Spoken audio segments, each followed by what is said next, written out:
अहम ब्रह्मास्ति, तुम्हारे कोई खुदा नहीं, यानी न ब्रह्मा न विष्णु न शिव न सूर्य न चंद्र, ये कोई भगवान नहीं है तुम्हारे, तुम्हारा एक ही भगवान है और वो मैं हूं। अहम ब्रह्मास, मैं ही ब्रह्मा हूं, यानी मैंने ही ब्रह्मांड को बनाया है, मैं ही क्रिएटर हूं, मैं ही खालिक कायनात हूं, मैंने इस विश्व को रचा है। अहम विष्णु अस्ति, मैं ही पालता हूं, मैं ही सबकी परवरिश करता हूं, यानी मैं ही अल्लाह हूं, मैं ही रब्बुल आलमीन हूं, मैं ही रब्बुल आलमीन हूं, मैं ही लोगों को पालता और पोसता हूं, खाना खिलाता हूं पिलाता हूं, दोनों जहान का रब मैं ही हूं। अहम शिव अस्ति, मैं ही मारता हूं, युही व युमीत, वही जिंदा करता है और वही मौत देता है। मौत और जिंदगी का मालिक वही है, मौत जिसको चाहे मौत दे, जिसको चाहे जिंदगी दे, मौत और जिंदगी का मालिक वही है। अहम सूर्य अस्ति, मैं ही दिन निकालता हूं, अहम चंद्र अस्ति, और मैं ही रात निकालता हूं, यानी रात को दिन में और दिन को रात से बदलने वाला भी मैं हूं। मैं ही सूरज को निकालता हूं और मैं ही चांद को निकालता हूं। ऋग्वेद के इस मंत्र ने क्लियर कर दिया कि कोई 33 करोड़ भगवान नहीं है, एक ही है, वही ब्रह्मा है, वही विष्णु है, वही शिव है, वही सूर्य है और वही चंद्रमा है, वही है अकेला। अल्लाहुल खालिकुल बारिउल मुसव्विरु लहुल अस्माउल हुस्ना, वो एक ही है, वही अल्लाह है, वही खालिक है। मेरे भाइयों, वही हमें और आपको माँ बाप माँ के पेट में हमारी शक्लें बनाता है, वही मारता है और वही जिलाता है, वही रिस्क देता है, वही रिस्क छीनता है, वही इज्जत देता है, वही जिल्लत देता है। जिसको चाहे बगैर हिसाब के रिस्क दे, इन्नल्लाह यर्ज़ुक़ु मन यशाउ बिगैर हिसाब, जिसको चाहे बगैर हिसाब की रिज़्क़ दे और जिसको चाहे वो गरीब कर दे, जिसको चाहे इज्जत दे और जिसको चाहे जलील कर दे। वो तो इज़्ज़ु मन तशा वो तो ज़िल्लु मन तशा, वो चाहे तो इज्जत दे, जिसको चाहे वो चाहे तो डॉक्टर शिव शक्ति स्वरूप जो भोपाल की सरजमीन पर है, कुरान की आयतें पढ़ते हैं, सूरह निसा पर पहुंचते हैं, इस्लाम ले आते हैं, इस्लाम उनकी समझ में आ जाता है, कुरान की मेडिकल साइंस उनकी समझ में आ जाती है, वो इस्लाम ले आते हैं। आज डॉक्टर शिव शक्ति स्वरूप का नाम इस्लामुल हक हो जाता है। मेरे प्यारे साथियों, डॉक्टर शिव शक्ति स्वरूप की बीवी जो पहले सरस्वती नाम था, आज उसका नाम खदीजा बन जाता है। डॉक्टर शिव शक्ति स्वरूप की बेटी जिसका नाम पहले शकुंतला था, आज उसका नाम आयशा हो जाता है। वह तो इज्जो मंतशा, वो जिसको चाहे जिल्लत की जिंदगी से निकाल कर इज्जत की जिंदगी दे। वह तो जिल्लो मंतशा, और वो जिसको चाहे इज्जत की जिंदगी से निकाल कर जलील कर दे। जैसे वजीम रिजवी, आज उसका नाम जितेंद्र नारायण त्यागी हो जाता है। मेरे भाइयों, ये अल्लाह ही है, वो जिसको चाहे इज्जत दे, जिसको चाहे जिल्लत दे। इज्जत और जिल्लत का मालिक अल्लाह है, हम और आप नहीं है। वो जिसको चाहे इज्जत दे, वो जिसको चाहे जलील कर दे, जिसको चाहे रुसवा कर दे, जिसको चाहे अंधेरे से निकाल कर रोशनी में लाए, उजाले में लाए, और जिसको चाहे उजाले से हटाकर अंधेरे में टमाटो मारने के लिए और भटकने के लिए छोड़ दे।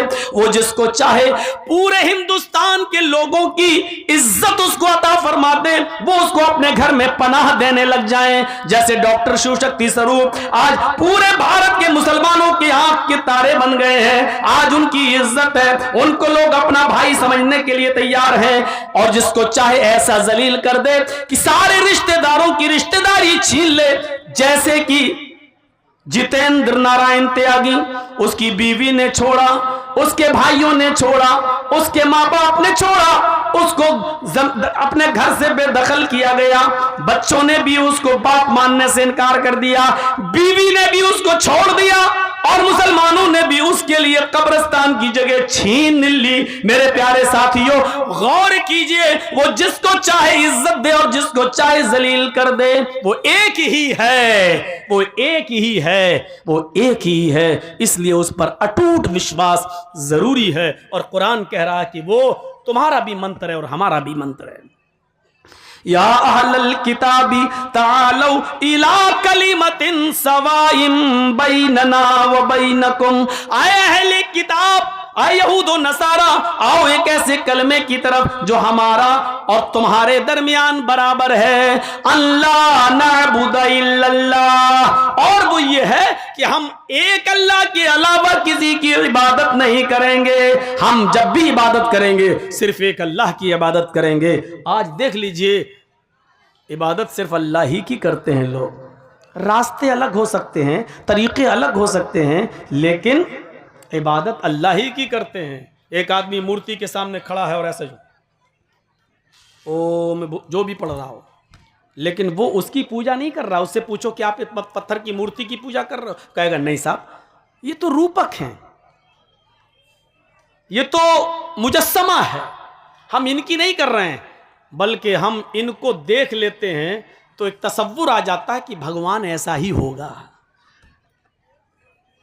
वरना एक बात बताइए कि जिनकी वो पूजा कर रहा है, क्या वो शक्तिशाली है? उसको बनाया किसने?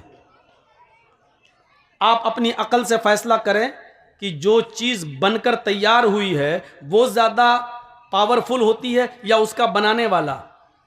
ये माइक है, जिसने बनाया है, ये माइक ज़्यादा पावरफुल है या इसका बनाने वाला? मैं ये घड़ी पहने हुए हूँ, ये वक्त बतला रही है, कितना है, बड़ा अच्छा काम हो रहा है। ये घड़ी ज़्यादा पावरफुल है जो वक्त बता रही है या इस घड़ी का बनाने वाला? क्यों? उसने बनाया है, वो चाहे तो इसको बिगाड़ भी सकता है, तो बनाने वाला ज़्यादा पावरफुल हुआ। तो पत्थर की जिन मूर्तियों की हम लोग पूजा करते हैं, तो इनको किसी ने तो बनाया ही है ना। तो आप बताइए कि पत्थर की वो मूर्तियां ज़्यादा पावरफुल हैं या उनका बनाने वाला? मान लीजिए गणेश जी की मूर्ति बना रहा था, आज हम उसके सामने हाथ जोड़ें, वो चाहता तो गणेश जी को लंगड़ा भी बना सकता था, लूला भी बना सकता था, अंधा भी बना सकता था, उनकी शक्ल बिगाड़ भी सकता था। गणेश जी की मूर्ति को, शंकर जी की मूर्ति को वो चाहता तो चेंज कर सकता था, बदल सकता था, उसके हाथ में था, लेकिन ऐसा नहीं किया। लेकिन ताज्जुब यहां है, बनाने के बाद वो खुद अपने घर में लगाता। बनाया भी उसने, रंगा भी उसने, क्लीन भी उसने किया, सफाई भी उसने की, और अपनी जगह से हटाकर जिस जगह रखना चाहिए उस जगह भी वो उठकर खुद नहीं गई मूर्ति, बल्कि इसने अपने हाथ से वहां स्थापित की है। और लगाने के बाद अगरबत्ती भी वहीं जला रहा है, और उसके बाद श्री गणेशाय नमः उसी के सामने अपना सर भी झुका रहा है। ये हमारी जो है सोच, ये चीज चेंज होनी चाहिए। बनाया भी हमने, कलर भी हमने किया। मैं मानता हूं ऋग्वेद में है, मिट्टी की बनी हुई मूर्ति की पूजा करो, और जहां जहां लफ्ज पूजा ईश्वर के साथ आया है वहां इबादत है, और जहां ईश्वर के अलावा किसी और के साथ आया है, एक उसूल याद रखना, वेदों में, पुराणों में, उपनिषदों में जहां जहां ईश्वर के साथ पूजा आया वहां उससे मतलब मुराद क्या है? इबादत। और ईश्वर के अलावा, अल्लाह के अलावा किसी इंसान के साथ पूजा का लफ्ज आया तो वहां उसका मतलब क्या होगा? सेवा, खिदमत। जैसे ईश्वर की पूजा करो तो इसका मतलब होगा अल्लाह की इबादत करो। और फिर उसी वेद में आया है अपने बाप की, मात्र पिता की पूजा करो, अपने माँ बाप की पूजा करो, तो इसका मतलब क्या होगा? अपने माँ बाप की खिदमत करो, सेवा करो। यहाँ पूजा का मतलब इबादत नहीं होगा, क्योंकि हिंदू धर्म भी इबादत डबल डबल नहीं मानता, एक ही की इबादत मानता है। तो ईश्वर के साथ जब पूजा का लफ्ज बोला जाएगा तो इबादत, और ईश्वर के अलावा किसी और के साथ बोला जाएगा तो उसका मतलब क्या होगा? सेवा, खिदमत।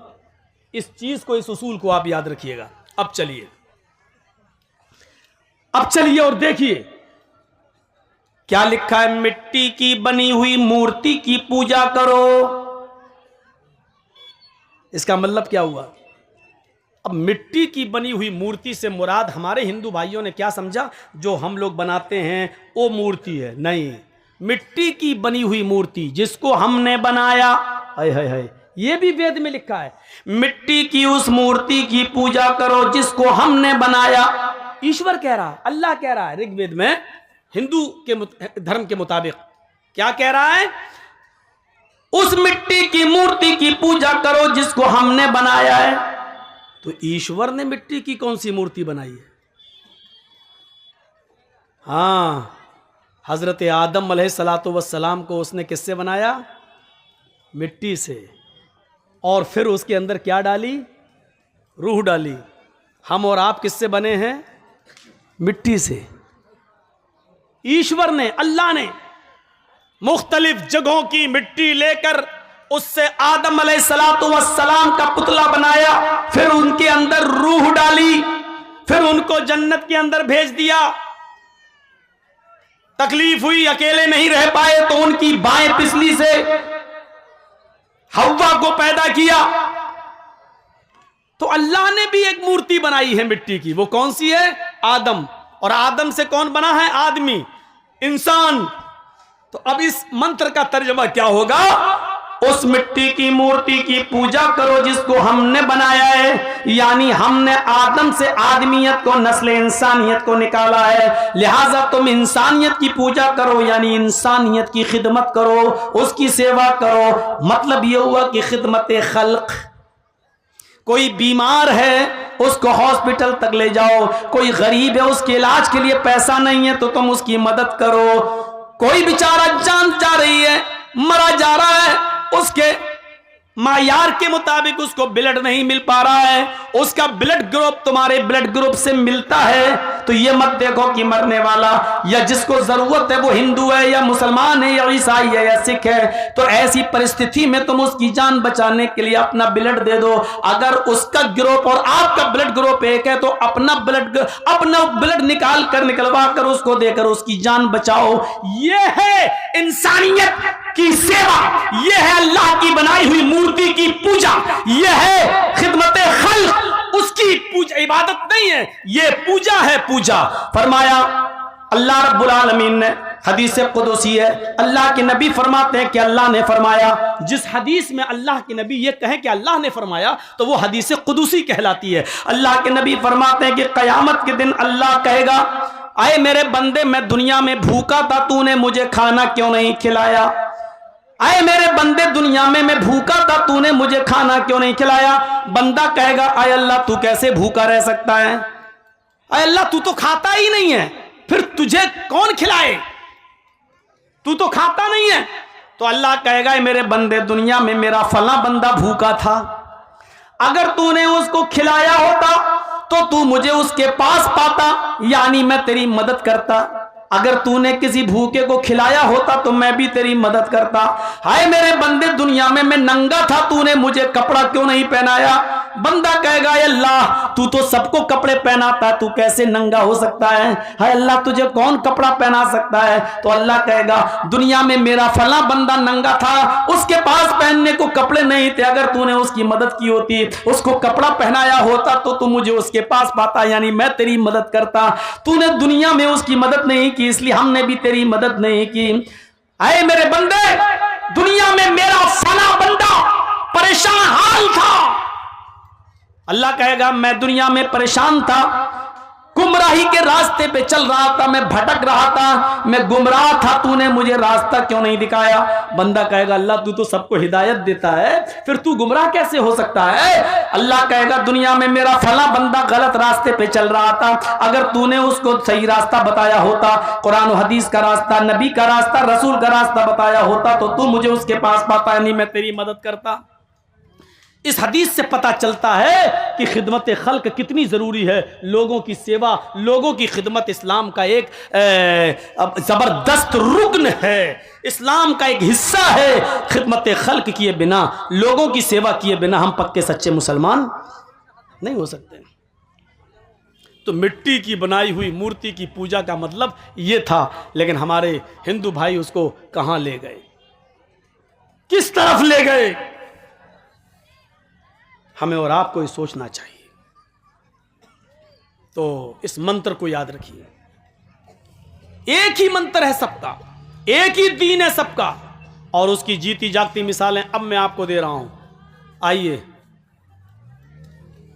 कुरान खोलिए। सबसे पहले आपको कुरान खोलने के बाद जो सबसे पहले आयत मिलेगी वो आयत क्या होगी? बिस्मिल्लाहिर्रहमानिर्रहीम। आप ऋग्वेद खोलिए। जब आप वेद खोलेंगे तो आपको सबसे पहला मंत्र वेद में क्या मिलेगा? अग्निमीले। आप कुरान खोलिए, आप दूसरी आयत क्या पढ़ेंगे? अल्हम्दुलिल्लाहि रब्बिल आलमीन। आप वेद खोलिए, आप दूसरा मंत्र क्या पढ़ेंगे? महिदेवस्य सवितु परिष्टुति। आप कुरान खोलिए, तीसरी लाइन आप क्या पढ़ेंगे? वसुरुदयमाना। आप वेद खोलिए, तीसरी लाइन क्या पढ़ेंगे? वसुरुदयमाना। आप कुरान खोलिए, तीसरी आयत आप क्या पढ़ेंगे? अर्रहमानिर रहीम। आप कुरान खोलिए, एक आयत छोड़ दीजिए, मालिक यौमिद्दीन, इय्याका नअबुदु व इय्याका नस्तईन। इसके बाद पढ़िए, आप क्या पढ़ेंगे? इहदिनस सिरातल मुस्तकीम। वेद खोलिए, वेद में चौथा मंत्र आपको क्या मिलेगा? नए सुपथराय आसमान। अब देखिए दोनों क्या है। काश हमें हिंदू भाइयों से तोड़ने वाले और हिंदू लोगों से अलग करने वाले अगर उनकी खोपड़ियों में ये आयत और मंत्र दोनों घुस जाएं तो कभी पब्लिक और आवाम इनको ढोंगी समझकर कभी वोट नहीं देगी। ये लोग लड़ाते हैं, अगर इस तरीके की बातें करें तो हिंदू भी खुश होगा और मुसलमान भी खुश होगा कि देखिए धर्म हमें मिला रहा है और ये कमीने जो बैठे हुए हैं ये हमें लड़ा रहे हैं।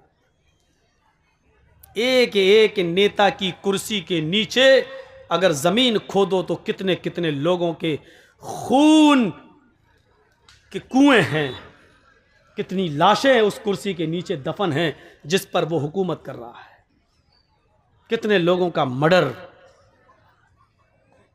है।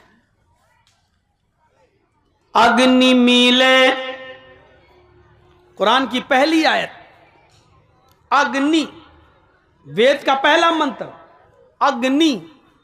अग्नि का मतलब सबसे आगे, सबसे पहले। अग्नि असल में क्या था? अग्रणी। अग्नि को मुख्तलिफ मराहिल से गुजार कर अग्रणी को अग्नि बनाया गया। अग्नि कहीं वेदों में अल्लाह को कहा गया, अग्नि कहीं वेदों में मोहम्मदुर रसूलुल्लाह को कहा गया, अग्नि कहीं वेदों में सूरज को कहा गया, अग्नि कहीं वेदों में चंद्र को भी कहा गया, चांद को भी कहा गया, अग्नि वेदों में किसी महान पुरुष को भी कहा गया, अग्नि वेदों में उस आग को भी कहा गया जिसमें चिता जलती है, जिसमें चिताएं जलती हैं, जिसमें चिताएं यानी लाशें जलाई जाती हैं, उसको भी अग्नि कहा गया है। अब जितना भी आदमी आगे से उठे उसको जबरदस्ती बिठाल दो यहीं पर, किसी को आगे से निकलने मत देना। हम भूल जाते हैं, हमें डिस्टर्ब हो जाता है। अब देखो वो घुस रहा आगे बैठने के लिए, बहुत हंस रहे हैं, बन गए राजीव गांधी, दांत फाड़ दिए ही करके। अग्नि की असल है अग्रणी, और अग्रणी के मतलब सबसे आगे, सबसे अव्वल। मीले, प्रारंभ करता हूं, शुरू करता हूं। अब तर्जमा देखिए, अग्नि मीले, प्रारंभ करता हूं, शुरू करता हूं उसके नाम से जो सबसे पहले है, सबसे आगे है। ये वेद का पहला मंत्र है। और कुरान की पहली आयत क्या है? बिस्मिल्लाहिर्रहमानिर्रहीम। शुरू करता हूं अल्लाह के नाम से, बिस्मिल्लाह, शुरू करता हूं अल्लाह के नाम से। अब आप देख लीजिए कितनी तालमेल, देखिए कितना है, टेली करिए आप। दूसरा मंत्र देखिए क्या है वेद में? महिदेवस्य सवितु परिष्टुति। महान है हमारा वो देवता, महान है हमारा वो देवता। मही देवस्य, मही महान है, देवस्य हमारा वो देवता, सभी तू जिसके लिए सारी की सारी परिष्टुति तारीफें हैं, प्रशंसाएं। महान है हमारा वो देवता जिसके लिए सारी की सारी प्रशंसा, सारी की सारी तारीफ है, वो हमारा देवता महान है। हमारे यहाँ क्या कहा गया? अल्हम्दुलिल्लाहि रब्बिल आलमीन। तमाम तारीफें उस अल्लाह के लिए, सारी तारीफें उस अल्लाह के लिए जो दोनों जहान का रब है, जो दोनों जहान का पालने वाला है। मही देवस्य सवितु परिष्टुति। और इधर अल्हम्दुलिल्लाहि रब्बिल आलमीन। तीसरा मंत्र बसुरदयामाना, बसुरदयामाना। जो बड़ा दयालु है, बड़ा कृपालु है, उससे ज्यादा दयालु और कृपालु कोई नहीं है, जो उससे ज्यादा रहम दिल कोई नहीं है। अर्रहमानिर रहीम। कुरान की तीसरी आयत क्या कहती है? अर्रहमानिर रहीम, जो बड़ा ही मेहरबान, इंतहाई रहम करने वाला है। अर्रहमानिर रहीम, जो बड़ा ही मेहरबान, इंतहाई रहम करने वाला है। चौथा मंत्र नए सुपथा राय आसमान। सुंदर पथ मानी रास्ता, राय मानी चलाना, आसमान मानी जिससे हमारा फायदा हो, हमारा लाभ हो। हाय प्रभु, हाय ईश्वर, सुपथा सुंदर पथ पर, अच्छे रास्ते पर हमको चला ताकि हमारा फायदा हो। नए सुपथराय आसमान। हाय प्रभु, हाय ईश्वर, हमको सत्य मार्ग पे, हमको सुंदर रास्ते पे चला जिससे हमारा फायदा हो। इहदीना सिरातल मुस्तकीम। हाय अल्लाह, हमको सीधे रास्ते पे चला। हाय अल्लाह, हमको सिराते मुस्तकीम पे चला, हमको सीधे रास्ते पे चलने की हिदायत दे। हाय अल्लाह, हमारी रहनुमाई फरमा और हमको सत्य मार्ग पर सीधे रास्ते पे चलने की तौफीक दे। मेरे भाइयों, गौर करो, इन मंत्रों को देखो और कुरान की आयतों को देखो। कहां से आपको ऐसा लग रहा है कि, इसीलिए मैंने कहा सबका धर्म एक था। जब तब्दीली आई, चेंजिंग हुई, गड़बड़ियां पैदा हुई, तो अल्लाह ताला ने मोहम्मद रसूलुल्लाह को नया दीन देकर नहीं भेजा, उन गड़बड़ियों को दूर करने के लिए और उन खुराफातों को जो किताबों में आ गई थी और जो समाज में पनप गई थी, उन खुराफातों को हटाने के लिए भेजा था। दीन तो सबका एक था। हजरत मूसा भी नमाज पढ़ा करते थे, कहा करते थे औसानी बिस्सलाह, मुझे नमाज का हुक्म दिया गया है। हजरत इब्राहिम के ऊपर भी नमाज फर्ज थी, कहा करते थे इन्ना सलाती व नुसुकी व महयाया व ममाती लिल्लाहि रब्बिल आलमीन। अल्लाह मेरी नमाज, अल्लाह मेरी कुर्बानी, अल्लाह मेरी मौत, अल्लाह मेरी जिंदगी, ये सब तेरे लिए, अल्लाह रब्बुल आलमीन के लिए है। देखिए, सारे नबियों पर नमाज भी फर्ज थी, इब्राहिम पर भी थी, मूसा पर भी थी, ईसा पर भी थी, सारे नबियों पर नमाज फर्ज थी। तो मोहम्मद रसूलुल्लाह सल्लल्लाहु अलैहि वसल्लम पर भी नमाज फर्ज कर दी गई है और नबी के जरिए उम्मत इस्लामिया पर भी नमाज दी गई है। हिंदू धर्म को नमाज से कैसे दूर किया जाए, जबकि हिंदू धर्म के अंदर भी कोई ना कोई नबी आया है, कोई ना कोई पैगंबर जरूर आया है। अल्लाह कहता हमने हर कौम के अंदर एक नबी भेजा है, वलिकुल्लि कौमिन हाद, हमने हर कौम के अंदर एक डराने वाला भेजा है। हर कौम में एक नबी, एक रसूल आया है। जाहिर है हिंदू भाइयों में भी कोई नबी जरूर आया, और जब आया है तो उस नबी पर भी नमाज फर्ज थी और उसने हिंदू भाइयों को भी नमाज की निमंत्रण दावत जरूर दिया। इसीलिए हिंदू धर्म के अंदर भी नमाज का सबूत मिलता है। श्रीमद् भागवत गीता का अध्याय 6 और मंत्र नंबर 10 पूरा का पूरा नमाज से भरा हुआ है। योगी युज्जीत सतत महात्मानम रासि स्थिता एकाकी अच्युतात्मा निराशीर परिग्रह। जब ईश्वर की पूजा करो तो पूरे शरीर का योग कर लो, पूरे शरीर की एक्सरसाइज कर लो, उठो भी, बैठो भी, साष्टांग भी करो यानी सजदा भी करो, 8 अंगों को धरती पर भी रखो और ईश्वर को प्रसन्न करो। पंचम समया कर्तव्य, और ये पूजा 5 वक्त 5 टाइम की जाएगी। मृगचरम, और ये पूजा पाक जमीन पर, पवित्र धरती पर करो। और अगर पाक जमीन ना मिले यानी जमीन नापाक हो या जमीन पाक ना हो तो मृगचरम, मृग मानी हिरन और चरम मानी चमड़ा, हिरन का चमड़ा यानी हिरन की खाल को जाए नमाज बनाकर जमीन पर बिछा लो और उसके ऊपर तुम ईश्वर की पूजा करो, उस पर इबादत करो। और इबादत भी पूरे शरीर की करो। देखिए अल्लाह, ये पूरे शरीर, हाथ की इबादत, हाथ की एक्सरसाइज, अल्लाह अकबर, रुकू कर रहे हैं आप, ये कमर की एक्सरसाइज, रीढ़ की हड्डी बिल्कुल सीधी होनी चाहिए, कमर ऐसी होनी चाहिए रुकू में, कौवे की चोंचे मत मारो नमाज पढ़ते वक्त। बहुत से लोगों को आपने देखा होगा, अल्लाह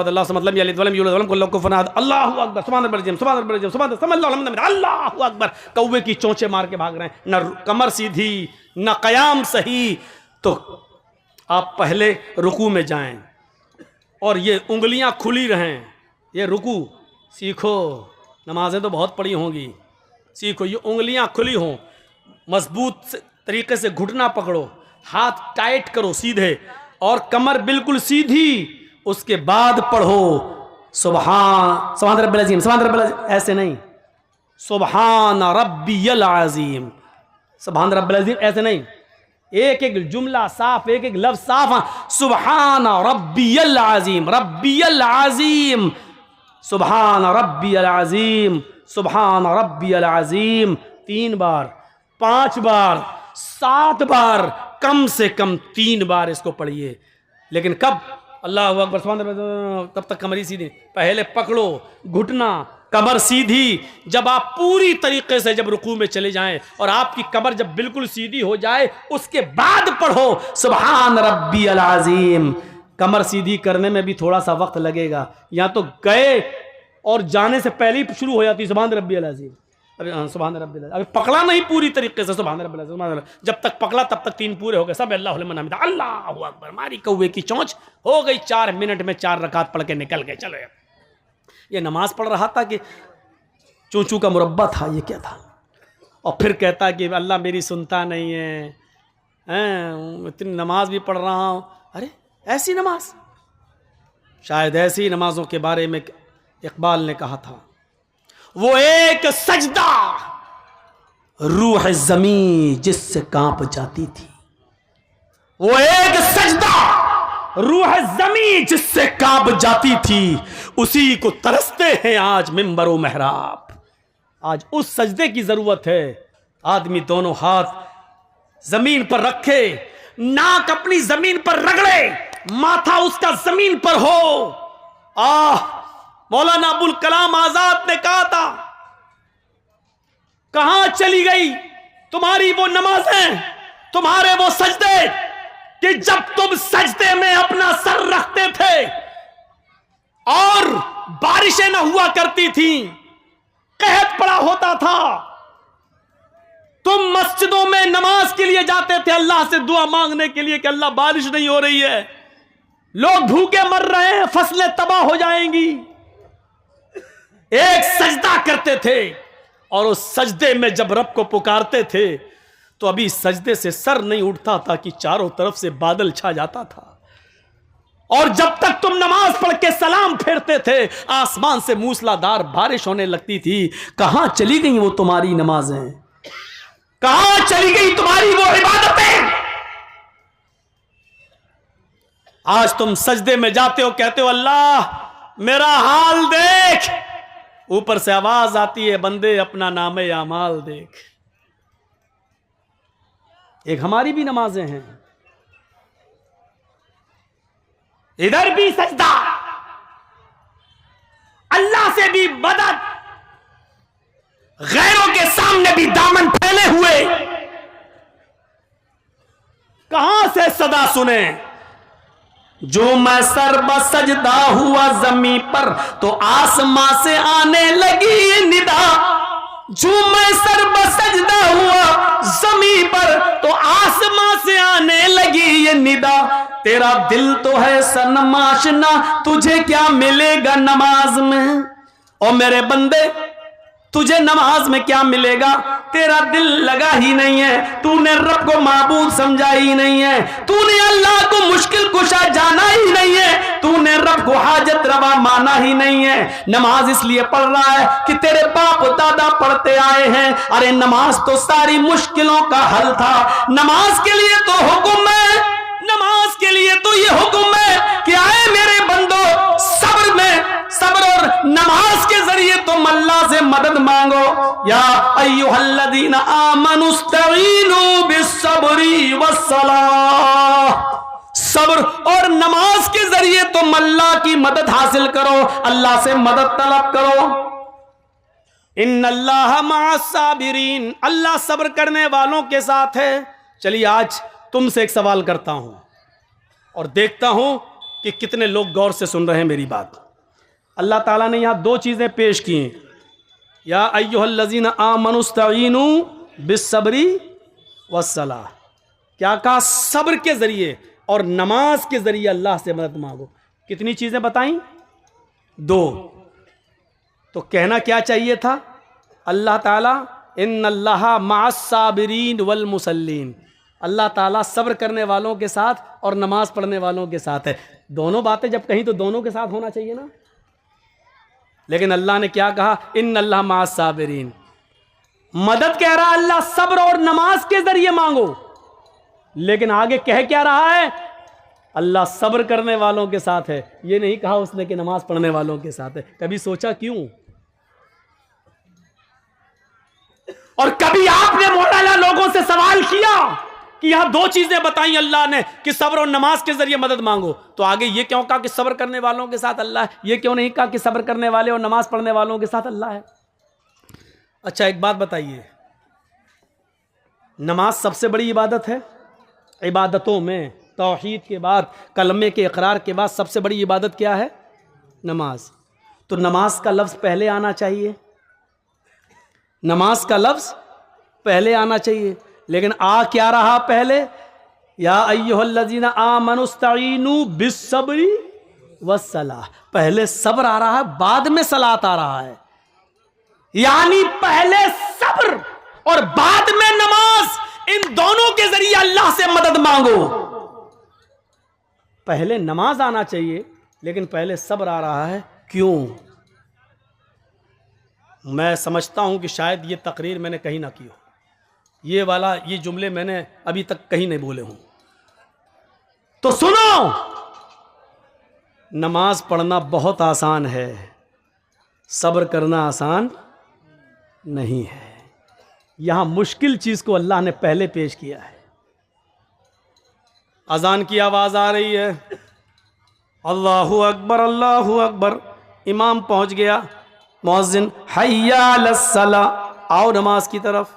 हम वुजू बनाकर नमाज के लिए जा रहे हैं, अभी मस्जिद में पहुंचे नहीं कि किसी ने रास्ता रोक कर कह दिया, आपका बेटा बहुत सीरियस है, आपकी माँ बहुत सीरियस है, तड़पड़ा रही है। मेरे भाइयों, यकीन मानिए कि ऐसे मौके पर इंसान का सब्र का पैमाना लबरेज हो जाएगा अपना बेटे का जब बीमारी का नाम सुनेगा। हो सकता है कि फिर वो मस्जिद के दरवाजे तक भी न जाए और वहीं से पलटी मार दे कि नमाज तो मैं बाद में भी पढ़ लूँगा, कज़ा भी हो जाएगी। लेकिन बेटे को वक्त से पहले हॉस्पिटल पहुंचाना ज़रूरी है। कहीं ऐसा ना हो कि हॉस्पिटल ले जाते हुए देर हो जाए और डॉक्टर ये कह दें कि तुमने 10 मिनट देर कर दी, अगर 10 मिनट पहले लाए होते तो मैं बच्चे को बचा लेता। मेरे भाइयों, ऐसे मौके पर इंसान पर सब्र नहीं होता है। सब्र करना बहुत मुश्किल काम है। इसलिए अल्लाह ताला ने कहा, नमाज तो तुम पढ़ ही लोगे, नमाज तो पढ़ना बहुत आसान काम है, लेकिन बेटे की बीमारी, माँ की और बाप की बीमारी सोच सुनकर तुम पे सब्र नहीं हो सकता है। इसलिए ऐसे मौके पर सब्र का दामन तुम्हें नहीं छोड़ना है। इस मौके पर सब्र के जरिए अल्लाह से मदद मांगो। सब्र, आपको मालूम है अल्लाह के रसूल एक कब्र के पास से गुजर रहे थे, वहाँ एक औरत बैठी हुई थी जिसका बच्चा इंतकाल कर गया था और वो अपने बच्चे की कब्र पर बैठ कर रो रही थी। अल्लाह के नबी ने उससे कहा, अल्लाह की अमानत है, ले लिया, चलो तुम सब्र करो। वो पहचान नहीं सकी कि ये अल्लाह के रसूल हैं। उसने क्या कहा, अरे चल जा यहाँ से।